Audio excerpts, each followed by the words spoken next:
नमस्कार मित्रांनो, स्पर्धा परीक्षा या यूट्यूब चॅनलमध्ये तुमचे स्वागत आहे। इयत्ता 34 स्कॉलरशिप आणि 5वी स्कॉलरशिपसाठी आपण मराठी व्याकरणांचा म्हणजेच मराठी प्रश्नांचा सराव सुरू केलेला आहे। यामध्ये आतापर्यंत आपण 7 प्रश्नपत्रिका घेतल्या होत्या। आजची आहे 8वी नंबरची प्रश्नपत्रिका। जर तुम्ही या अगोदरच्या प्रश्नपत्रिका पाहिल्या नसतील तर आपल्या यूट्यूब चॅनलवरती त्या प्रश्नपत्रिका अपलोड केलेल्या आहेत, त्या नक्की जाऊन बघा आणि त्याचा अभ्यास करा। कारण इयत्ता 34 स्कॉलरशिपसाठी आणि 5वी स्कॉलरशिपसाठी तुम्हाला या प्रश्नपत्रिकेचा सराव होणे खूप गरजेचं आहे। त्यामुळे तुम्हाला कोणत्याही प्रकारची अडचण येणार नाही। सध्या आपण प्रश्नपत्रिका घेत आहोत कारण की 5वीची स्कॉलरशिपची परीक्षा खूप जवळ आलेली आहे। त्यानंतर आपण 34 स्कॉलरशिपसाठी रेग्युलर असे व्हिडिओ बनवणार आहोत आणि त्यानुसार समजावून सुद्धा सांगणार आहोत। तर चला करूया आजच्या प्रश्नपत्रिकेला सुरुवात। तर पहिला प्रश्न आहे बघा उतार्यावरती प्रश्न असल्यामुळे तुम्हाला प्रथम उतारा वाचून घ्यायचा आहे आणि नंतर प्रश्न त्यावरती सोडवायचे आहेत। आज आपण अशाच प्रकारचे 25 प्रश्नांचा सराव घेणार आहोत। तर बघा, महाराष्ट्र ही संतांची भूमी आहे। तुकाराम, ज्ञानेश्वर, नामदेव, निवृत्तीनाथ, एकनाथ असे अनेक संत झाले, पण रामदास यांचे वेगळेपण राष्ट्रभक्ती व देशप्रेम याबाबत उठून दिसते। त्यांनी समाजाला संघटित करण्याचा प्रयत्न केला, हिंदू समाजाचे जवळून निरीक्षण केले आणि त्यास बलोपासनेचा संदेश दिला। हनुमंतांची मंदिरे गावोगावी स्थापना केली। इतर संतांनी समाजाला सदाचार व परमेश्वर भक्ती यांचा मार्ग दाखवला। त्यामुळेच आजही लाखो वारकरी ऊन वारा पाऊस इतर अडचणींची तमा न बाळगता भक्तिरसाचा आनंद लुटीत पंढरीला जातात। तर बघा, महाराष्ट्रातील समाजाला एकत्र करण्याचे कार्य कोणी केले हा प्रश्न विचारलेला आहे। तर आपण काय केले, प्रथम उतारा वाचून घेतलेला आहे आणि उतारावरती प्रश्न सोडवायचे आहेत। आता यामध्ये तुम्हाला समजलं असेल की यामध्ये सर्व संतांची नावे दिली आहेत, परंतु महत्त्वाचं म्हणजे जास्त करून रामदास स्वामींचं दिलं आहे। आता ह्यांनी काय केलं आहे, इथं काय प्रश्न विचारले आहे, महाराष्ट्रातील समाजाला एकत्र आणण्याचे कार्य कोणी केले। तर बघा, रामदास यांचे वेगळेपण राष्ट्रभक्ती व देशप्रेमी याबाबत उठून दिसते। त्यांनी समाजाला संघटित करण्याचा प्रयत्न केला। म्हणजे काय केलं, समाजाला एकत्र करण्याचा प्रयत्न केला। म्हणजे उत्तर काय असणार आहे आपलं, रामदास स्वामी। तर पर्याय क्रमांक किती असणार आहे आपला, 1 संतांनी, संत ज्ञानेश्वरांनी, संत तुकारामांनी आणि संत रामदासांनी। तर रामदास स्वामींनी समाजाला एकत्र आणण्याचे कार्य केले, म्हणजे 4 नंबरचा पर्याय आपला काय असणार आहे, बरोबर असणार आहे। वरील उतार्यात किती संतांची नावे आली आहेत। बघा, दुसरा प्रश्न काय म्हणतोय, वरील उतार्यात किती संतांची नावे आली आहेत। तर आता संतांची नावे पाहण्यासाठी आपल्याला संतांची नावे मोजावी लागतील। बघा इथं तुकाराम, ज्ञानेश्वर, नामदेव, निवृत्तीनाथ, एकनाथ म्हणजे किती झाले, 1 2 3 4 5 आणि संत रामदास म्हणजे किती झाले, 6 झाले। मग पर्यायामध्ये आहेत का 6, वरील उतार्यात किती आहेत, 5 4 7 आणि 6। तर 4 नंबरचा पर्याय क्रमांक आपला बरोबर असणार आहे। त्यानंतरचा पुढचा प्रश्न बघा, आपण जास्त वेळ घ्यायचा नाही। कविता आहे आणि कवितेवरती प्रश्न विचारले झाले। ज्याप्रमाणे उतार्यावरती प्रश्न विचारले आहेत त्याचप्रमाणे कवितेवर सुद्धा प्रश्न विचारले आहेत। थोडासा वेगळेपण असते कवितेमध्ये। आता बघा, महाराष्ट्र भूमी संत माऊलींची, पुण्यभूमी माझी, कृपादृष्टी त्यांची, तुका ज्ञानदेव देहू आनंदीला, विठ्ठल सावळा त्यांनी हो पाहिला, संत सारे एक विठ्ठलाचे भक्त, त्यांच्यावर जीव नाही मनी खंत, नाही जातपात नाही भेदभाव, विठ्ठल सावळा त्यांचा एक देव, पंढरीची वारी भेटाभेटी सारी, जातपात गेली विठ्ठलाच्या दारी। आता ह्या महाराष्ट्रातील भूमीच्या संतांविषयी सुद्धा आपल्याला कविता दिली आहे। उतारा सुद्धा संतांविषयी दिला होता आणि कविता सुद्धा संतांविषयी दिली आहे, परंतु उतारा परीक्षेमध्ये कशा प्रकारचा येतो हे सुद्धा आपल्याला माहीत नाही। परंतु प्रश्न सोपे असतात आणि प्रश्न निवडायला आपल्याला जमलं पाहिजे। बघा, महाराष्ट्राची भूमी कोणाची आहे। आता महाराष्ट्राची भूमी इथं काय सांगितले, संत माऊलींची सांगितले आहे। मग आता बघा, कष्टकऱ्यांची, विठ्ठलाची, साधू संतांची, गोरगरिबांची। तर मित्रांनो, उत्तर क्रमांक आपला 3 नंबर येणार आहे। महाराष्ट्राची भूमी ही कशी असणार आहे, साधू संतांची असणार आहे। सर्व संत कोणाचे भक्त आहेत। सर्व संत कोणाचे भक्त आहेत, पांडुरंगाचे, श्रीकृष्णाचे, पुंडलिकाचे, श्रीरामचंद्राचे। तर तुम्हाला सर्वांना माहिती आहेत की सर्व संत कोणाचे भक्त आहेत, तर विठ्ठलाचे आहेत। विठ्ठलालाच आपण काय म्हणतो, पांडुरंग म्हणतो। म्हणून काय आहे, 1 नंबरचा पर्याय आपला काय असणार आहे, बरोबर असणार आहे। खालील वाक्यात आलेले विरामचिन्ह पर्यायामधून निवडायचे। आलेले विरामचिन्ह. तर बघा विरामचिन्ह. अपराध कोणाचा होता हे सांगणे कठीण होते. अपराध कोणाचा होता हे सांगणे कठीण होते. कोणते विरामचिन्ह आले आहे? या विरामचिन्हाचे नाव काय आहे? तर या विरामचिन्हाचे नाव आहे स्वल्पविराम मित्रांनो. तर बघा पर्यायामध्ये अर्धविराम, उद्गारवाचक चिन्ह, स्वल्पविराम, प्रश्नचिन्ह. तर उत्तर क्रमांक काय आपला येणार आहे? 3 नंबरचा येणार आहे स्वल्पविराम. त्यानंतरचा पुढचा प्रश्न बघा. धान्याची रास तसा नारळाचा काय असते? तसा नारळाचा जुडगा, पुंज, संच, ढीग. तर काय असणार आहे? नारळाचा ढीग असणार आहे. नारळाचा ढीग असणार आहे. म्हणजे 4 नंबरचा पर्याय आपला काय असणार आहे? बरोबर असणार आहे. धान्याची रास तसा नारळांचा ढीग. हे तुम्हाला शब्दपाठ असणे खूप गरजेचं आहे, कारण की शब्दसंपत्तीवर सुद्धा भरपूर प्रश्न विचारले जातात. त्यामुळे तुम्हाला मी वारंवार सांगत आले आहे की वाक्यप्रचार, म्हणी, समानार्थी शब्द, विरोधार्थी शब्द, समूहदर्शक शब्द, अलंकारिक शब्द, पिल्लूदर्शक शब्द, घरदर्शक शब्द, अनेक शब्दाबद्दल एक शब्द, जोड शब्द, अशा सर्व प्रकारच्या शब्दांचा तुम्हाला पाठांतरच करावं लागणार आहे. जर पाठांतर असेल तर तुम्हाला यामध्ये कोणत्याही प्रकारची अडचण येणार नाही. ढोली कशासाठी असते? आता बघा, मी तुम्हाला आता सांगितलं होतं की घरदर्शक शब्द तुम्हाला पाठ करणे खूप गरजेचं आहे. तर ढोली कशासाठी असते? कोंबडीसाठी, पोपटासाठी, चिमणीसाठी, कावळ्यासाठी. कशासाठी असते ढोली? कोंबडीसाठी काय असते? खुराडे असते. पोपटासाठी काय असते? ढोली असते. चिमणीसाठी काय असते? घरटे असते. कावळ्यासाठी काय असते? घरटे असते. तर आपल्याला प्रश्न काय विचारलेला आहे? ढोली कशासाठी असते? तर ढोली असते आपली पोपटासाठी. तर उत्तर क्रमांक 2 आपला काय असणार आहे? बरोबर असणार आहे. न, बी, री, गा, प या अक्षरापासून तयार होणाऱ्या अर्थपूर्ण शब्दाच्या शेवटी कोणते अक्षर येईल? तर बरेच वेळा तुम्हाला असे शब्द तयार करताना मी सांगितलं आहे की आपल्याला जर शब्द समजत नसते तर आपण काय करायचे? जोडून शब्द तयार करायचे. जोडून शब्द तयार करायचे कसे? म्हणजे समजा प्रथम तुम्हाला न दिले, या न पासून कुठला शब्द तयार होतो ते बघणे, बी पासून शब्द तयार कोणता होतो ते बघणे. मग आपल्याला काय सांगितलं? या अक्षरापासून तयार होणाऱ्या अर्थपूर्ण शब्दाच्या शेवटी कोणते अक्षर असेल? आता शेवटी जर अक्षर आपल्याला शेवटचं अक्षर शोधायचं आहे. आता शेवट काय असणार आहे? बघा, न, बी, री, गा, प काय होते? बिनपगारी. बिनपगारी शब्द तयार होतोय बघा. बी, न, प, गारी, बिनपगारी. बिनपगारी शब्द तयार होते म्हणजे शेवटी कुठून येणार आहे? री येणार आहे. मग री पर्यायामध्ये आहे का? न, बी, री, गा. तर उत्तर क्रमांक 3 आपल्या बरोबर असणार आहे.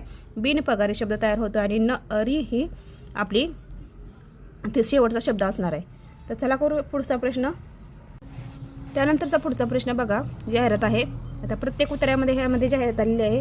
तुम्हाला आता 8वी प्रश्नपत्रिका चालू आहे. अजून 2 प्रश्नपत्रिका झाल्या की आपण गणितात सुद्धा घेणार आहोत. इंग्रजी बुद्धिमत्ता पण घेणार आहोत. गणिताच्या आपल्या काही प्रमाणात झालेल्या आहेत, राहिलेल्या सुद्धा आपण घेणार आहोत. तर बघा, खालील जाहिरात काळजीपूर्वक वाचा व त्यावर आधारित विचारलेल्या प्रश्नाची उत्तरे लिहा. सेल. आता जाहिरात कशाची आहे? सेलची आहे. विविध वस्तूचे प्रदर्शन व विक्री एकाच ठिकाणी 31 मार्च 2014 ते 11 ते 8 पर्यंत.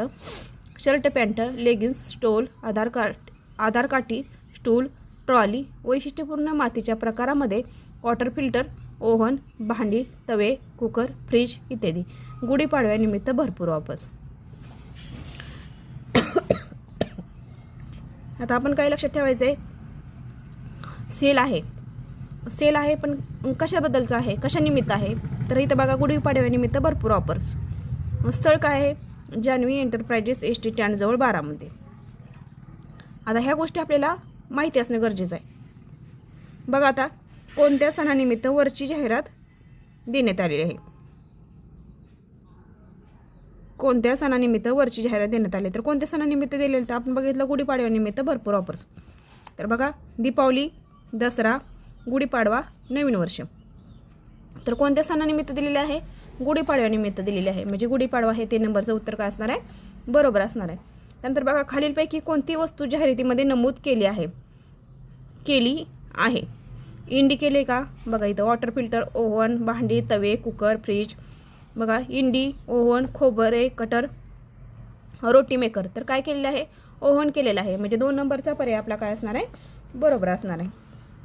त्यानंतरचा पुढचा प्रश्न बघा, खालील शब्द वर्णानुक्रमे लावल्यास शेवटी येणारा शब्द कोणता असेल? खालील शब्द वर्णानुक्रमे लावल्यास कोणता शेवटी येणारा शब्द कोणता असेल? शर, मिट्ट, लाल, गार. शर, मिट्टी, लाल, गार. तर काय असणार आहे? खालील शब्द वर्णानुक्रमे लावल्यास शेवटी येणारा शब्द कोणता असेल? बघा आता आपल्याला प्रत्येक शब्द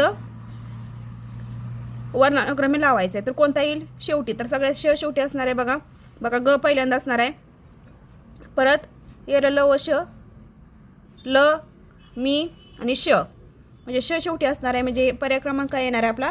1 बरोबर येणार आहे. आता त्रिंबक बापूजी ठोंबरे यांचे संपूर्ण टोपण नाव काय आहे? आता तुम्हाला मी मगाशी सांगितलं होतं की तुम्हाला शब्दसंपत्तीवर भरपूर प्रश्न विचारले जाणार आहेत, त्यामुळे तुम्हाला लेखक आणि त्यांची टोपण नावे सुद्धा विचारली जातील. बघा आता केशवसूत, कुसुमाग्रज, बालकवी आणि केशवकुमार. तर पर्याय क्रमांक आपला 3 बरोबर असणार आहे. त्रिंबक बापूजी ठोंबरे यांचे टोपण नाव काय असणार आहे? बालकवी असणार आहे. त्यानंतरचा पुढचा प्रश्न आहे, काठ या शब्दाचे 2 वेगवेगळे अर्थ असणारी जोडी पर्यायामधून शोधा. बघा, काठ या शब्दाचे 2 वेगवेगळे अर्थ असणारी जोडी पर्यायामधून शोधायचे. पदर, तर, लाकूड, किनारा, कड, किनारा, तिरभरा. तर काठ म्हणजे काय? काठ म्हणजे काय? आपण काय म्हणतो? कडेला आहे, किनारा आहे. आता बघा, पदर, पदराला पण काठ म्हणू शकतो, परंतु तरला म्हणू शकत नाही. लाकडाला म्हणू शकत नाही, किनाऱ्याला म्हणू शकतो.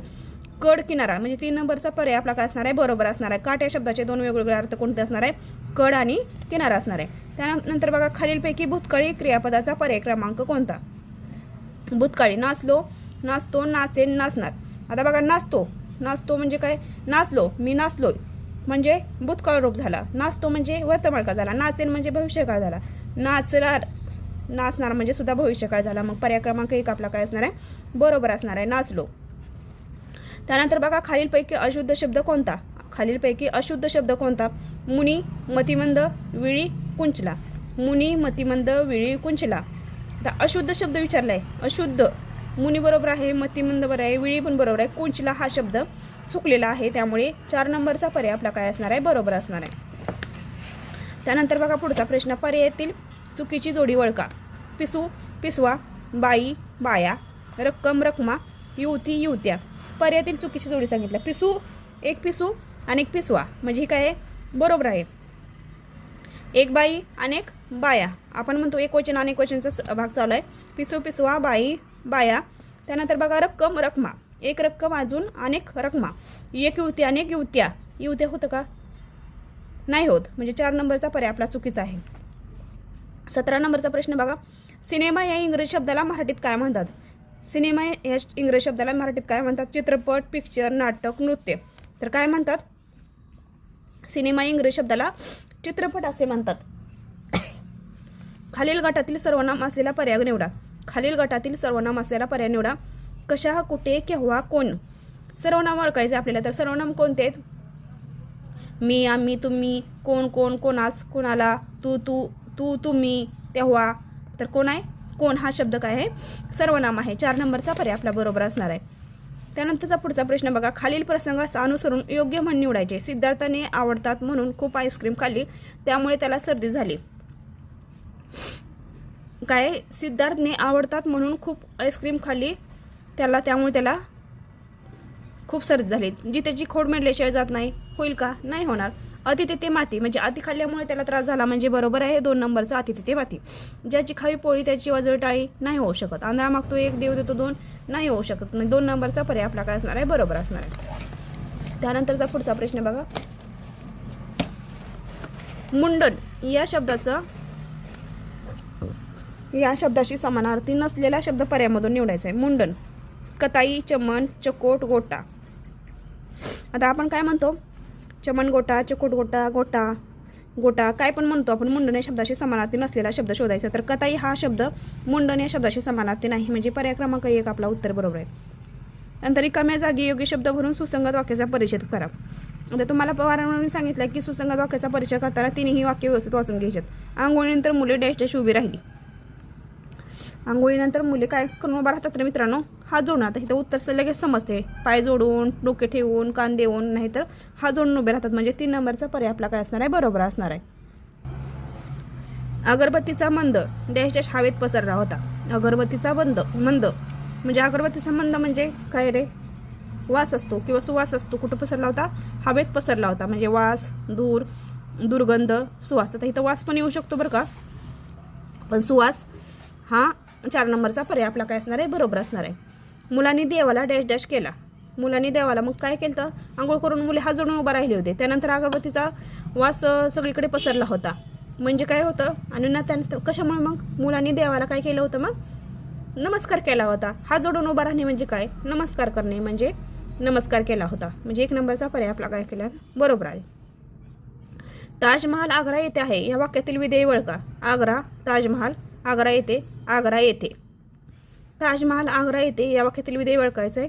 आग्रा येथे आहे. या वाक्यातील विधेय काय आहे, आग्रा येथे आहे. तर मित्रांनो, अशा प्रकारे आपण काय केले, मराठीचे 25 प्रश्नाचा सराव केलेला आहे. आज जरा थोडीशी काही झालेली आहे तब्येत बरोबर नसल्यामुळे, तरी पण आपण वारंवार सराव घेऊन येणार आहोत. अशाच प्रकारच्या 25 प्रश्नाचा पुढच्या व्हिडिओमध्ये सराव घेतला जाईल. तर आजचा व्हिडिओ कसा वाटला, व्हिडिओ आवडला तर लाईक करा, शेअर करा, सबस्क्राईब करा. धन्यवाद.